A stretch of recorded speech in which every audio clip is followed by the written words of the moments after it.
USBRL project की अगर हम बात करते हैं तो उसमें अंजी ब्रिज का एक अहम रोल है और यहाँ पर टनल T2 से बाहर जब निकलेंगे तुरंत यहाँ पर अंजी खड पड़ता है, यानी अंजी नदी पर ये पुल बनाया जा रहा है और उसको हम आपको दिखाते हैं क्यों महत्वपूर्ण है। क्योंकि इस पुल की जब हम बात करेंगे तो ये पुल इसलिए महत्वपूर्ण है क्योंकि ये एक खास डिजाइन वाला पुल है, यानी देश का पहला केबल स्टेड रेलवे पुल है। जो आप पीछे स्ट्रक्चर देख रहे हैं उसको आप देख सकते हैं कि किस तरीके से ऐसा लग रहा है जैसे वाई को उल्टा रख दिया गया है, अंग्रेजी अक्षर वाई को उल्टा रखा गया है, ऐसा नजर आ रहा है। और ये डिजाइन क्यों दिया गया है, किस वजह से दिया गया है, इन सब पर बातचीत करने के लिए यहाँ पर हमारे साथ यूएसबीआरएल के सीएओ हैं AK खंडेलवाल जी। आइए उन्हीं से बात करते हैं। खंडेलवाल जी, ये ब्रिज क्यों खास है? ये ब्रिज अपने आप में पहला ब्रिज है जो ट्रांसपोर्ट इंडियन रेलवेज में केबल स्टेट ब्रिज बनाया गया है। Cable stayed bridge special locations में बनाया जाता है जहाँ पर जो भी रिवर या खड होता है या स्पैन करना होता है उसकी डेप्थ बहुत ज़्यादा हो और फाउंडेशन बनाने की जगह कम होती है, वहाँ पर एक बीच में हम पाइलॉन बना देते हैं। तो यहाँ जैसा आप देख रहे हैं ये एक पाइलॉन है, ये 193 मीटर ऊंचा है अपनी फाउंडेशन से, और अगर रिवर बेड से देखें तो 331 मीटर ऊंचा है।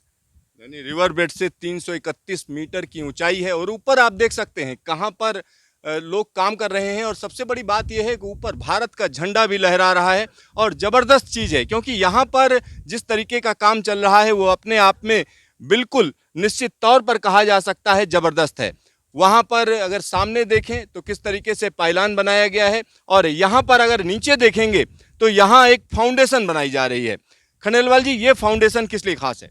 ये फाउंडेशन इस अनस्टेबल हिल एरिया होता है तो वहाँ पर एक वेल बनाया जाता है। पहले जैसा कि आप नीचे देख रहे हैं एक वेल बनाया गया, वेल के अंदर लेटिस गर्डर्स लगा के उसे स्ट्रेंथन किया गया, फिर माइक्रो पाइलिंग करते हैं इसके अंदर और स्ट्रेंथन करने के लिए, फिर उसके ऊपर फाउंडेशन का पियर आता है एंड फिर वेल को भर देते हैं।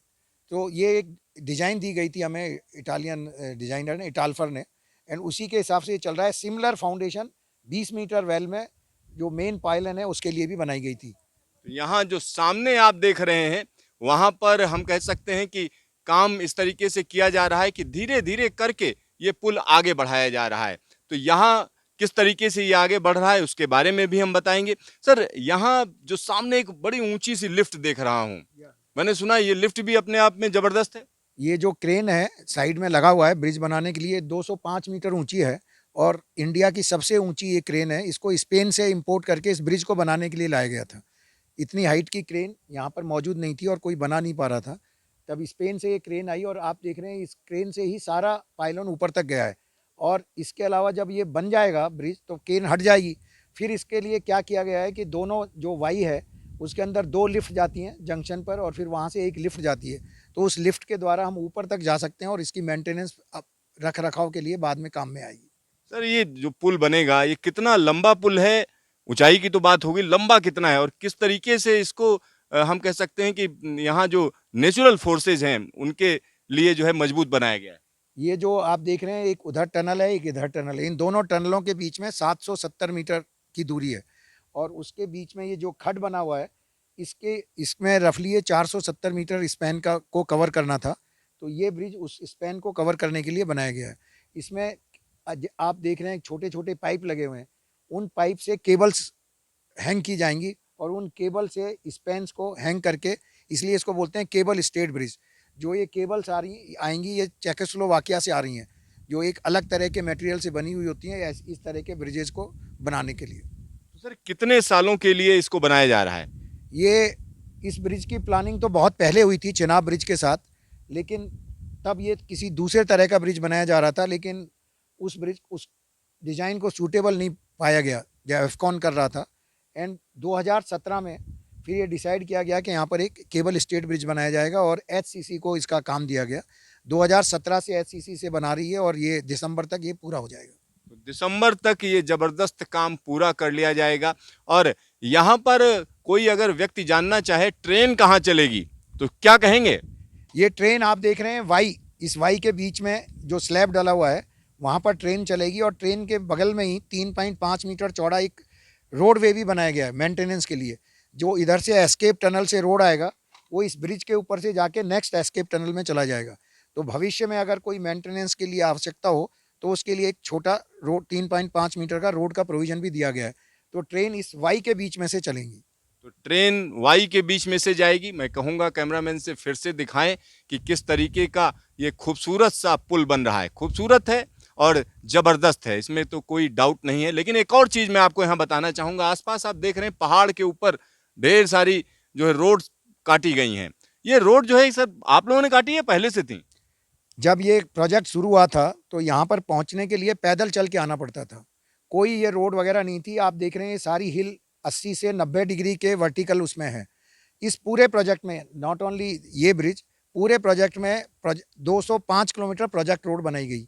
इनका काम 2004 से शुरू हुआ और धीरे धीरे पहले गधे से गए, पैदल गए, मार्किंग किया। शुरू में जब कैसे भी जाने का नहीं था, मशीनें कैसे लेके जाएं, आदमी तो पैदल चला जाएगा पर ये आदमी से तो बनेंगी नहीं मशीनें। तो शुरू में हेलीकॉप्टर से एक मशीन लेके गए, लेकिन वो हेलीकॉप्टर भी क्रैश हो गया। फिर इसको स्टार्टिंग से धीरे धीरे मैनुअली काम करते हुए 205 किलोमीटर रोड इस वर्टिकल पहाड़ों में बना के प्रोजेक्ट्स पे डिफरेंट डिफरेंट ब्रिजेस पे पहुंचा गया, ब्रिजेज और टनल्स पे। और काम शुरू हुआ। आखिरी रोड 2020 तक बनी जो टनल 14 के अप्रोच में है। 2020 तक आखिरी रोड की बात कही जा रही है। लेकिन यहाँ पर अगर हम देखें तो ये खड़ा पहाड़ है, एकदम वर्टिकल पहाड़ है। और इसमें एक और परेशानी है कि इस तरीके का स्ट्रक्चर यहाँ पर टिकाए रखना, और उसके लिए क्या क्या किया गया? जो आप देख रहे हैं ये फाउंडेशन है, इसको स्ट्रेंथन करने के लिए चारों तरफ आपने देखा होगा foundation strengthening works were are being done. इसमें कुछ केबल अंदर ड्रिल करके लगाई गई हैं, उनको स्ट्रेस किया गया है और स्ट्रेंथन किया गया है। इसका पूरी स्कीम का स्टेबिलिटी का डिज़ाइन इटालफर कंपनी ने किया है, जो एक डिज़ाइन कंसल्टेंट हैं इटली के। और उन्होंने जिस तरह से इसे उस डिज़ाइन को कोवी कंसल्टेंट हैं, उन्होंने चेक किया है पूरा ब्रिज और ये सब, एंड उसी के हिसाब से इसको यहाँ पर किया गया है। और इससे पूरी इसकी stability, overall stability, area stability को इंश्योर किया जा रहा है। और इसको करना ईजी काम नहीं था। लोगों ने इसे रस्सियों से लटक कर और मशीनों को झूला बना के और उससे होल ड्रिल किए हैं, फिर केबल्स डाली हैं, केबल स्ट्रेसिंग की है। तो एक बहुत ही कठिन काम था जिसे लगभग 60% अभी पूरा कर लिया गया है और अभी काम चल रहा है। तो यहाँ पर काम लगातार रात दिन किया जा रहा है।